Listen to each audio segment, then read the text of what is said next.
everybody, welcome to BrickVault. Today the custom LEGO builds in front of me are the ETA-2 actis-class Interceptor, or also known as the Jedi Interceptor or Jedi Starfighter. They look to be a direct evolution from the Delta 7, which was the previous Jedi Starfighter earlier in the Clone Wars, and they're some of the first fighters out in the Star Wars universe that have both twin ion engines and heat dispersion fins on either side, or the folding S-foils. Before I get into any more details about this model, I do want to say that if you like the way this thing looks, you can build these yourself, both Anakins and Obi-Wans. They come as a set at our web store, www.brickvault.toys. The designer Thomas Jenkins has been working on some amazing Star Wars creations for quite a long time, and purchasing instructions from us is a great way to help support both what we do here at the channel and the amazing designers that we work with like Thomas. Included is a PDF step-by-step building guide, as well as a digital parts list for uploading and ordering online very quickly, all the parts that you'll need. And if you wanted to print out the stickers on your own for those vents on the inside, I've developed those and included them as well. As always, any and all support is greatly appreciated. I highly recommend you just check out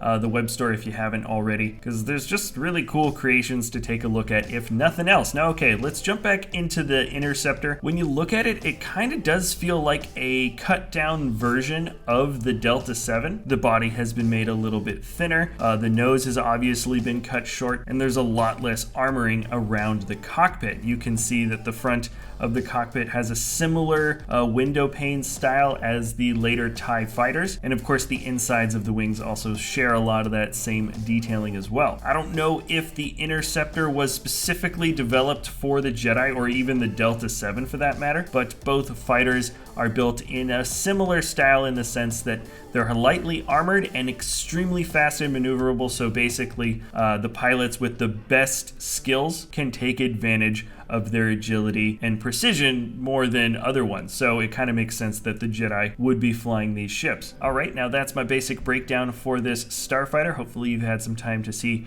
some of the finer details of this custom build. It's different from a lot of the sets because it's built with kind of, I like to call it the brick stacking method, but basically we have just one thin layer of bricks stacked on top of each other with, you know, the studs facing different directions and different angles to add some of those nice color details. But ultimately it gets rid of the studs. It's called the snot technique, standing for studs not on top. And personally, I like this look a lot better because it keeps the detailing consistent from both the top and bottom of the model, which of course makes it easier to pose. But I also feel like this building technique gives you a little bit more creative freedom when it comes to creating different shapes of color on this much thinner surface. You can see that when it comes to the red and yellow towards the front on either of these ships, and I also like the somewhat disconnected and blocky nature of these bricks touching each other. It gives just a little bit more of a mechanical feel between all of these plates, tiles, and bricks, instead of the much more uniform feeling we get by having just plates horizontally stacked on top of each other. Now let's jump into the functions very quickly. Because these models are pretty small, I do handle them relatively delicately, so you can take off the cockpit pieces, and on the inside you actually have a pretty nice bit of detailing for both interiors on Anakin's and Obi-Wan starfighters, with plenty of space for either pilot. Once you build the model, you'll know where some of the weaker points are when putting this thing together, taking the cockpit windscreen off and putting it back on, but at the end of the day, it's not a particularly difficult task. Of course, the S-foils can fold up on either side. This is of course one of the more easy and fun functions to do. You flip them up, and this is when the ship is going from flight mode to attack mode because it needs to radiate some extra heat after shooting all those guns. Now the last function is getting the landing gear to fold down. I like that Thomas paid attention to where the landing gear is actually put on the ship, and he has a really clever way of having the feet in the front and actually in the back, either folding underneath a portion of the body or simply into the center of the body like you have for the center back foot. The realistic landing gear is something that's not always easy to put on a model, and because this is so small and thin, this function was greatly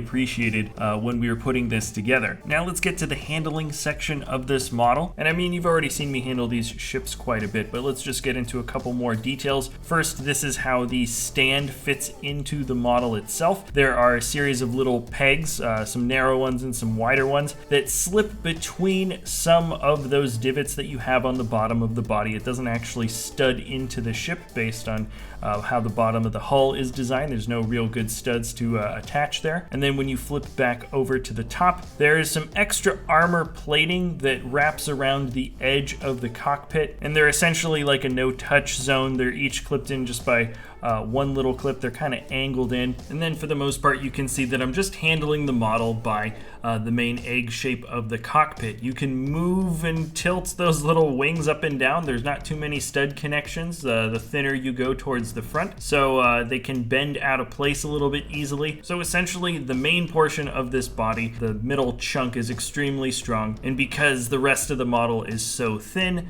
there are just a lot of little areas that I feel like I'm always kind of tweaking ever so slightly, just getting the armor angles quite right and the S-foils at the correct angle, and sometimes the nose it tilts down ever so slightly. So if you haven't guessed already, this is primarily a display piece, not meant for play, but also not terrible to handle. Especially if you've built this thing yourself, you'll definitely know how to pick it up. Usually I mention this at the beginning of each episode, but yes, this is built to minifigure scale, and the final measurements come out to 18 centimeters long, 14 centimeters wide, and 12 centimeters high on the stand, 7 centimeters on its own feet. Passing by the screen are a bunch of other minifig scale Star Wars builds, and it's another excellent model added to the Clone Wars era of Star Wars, and there's definitely more to come. Alright, I think that's everything I want to say about the Jedi Interceptor. If you wanted to build these creations yourself, the instructions can be found at our web store, www.brickvault.toys. I really hope we get to see more action from the ETA-2 actis-class Interceptor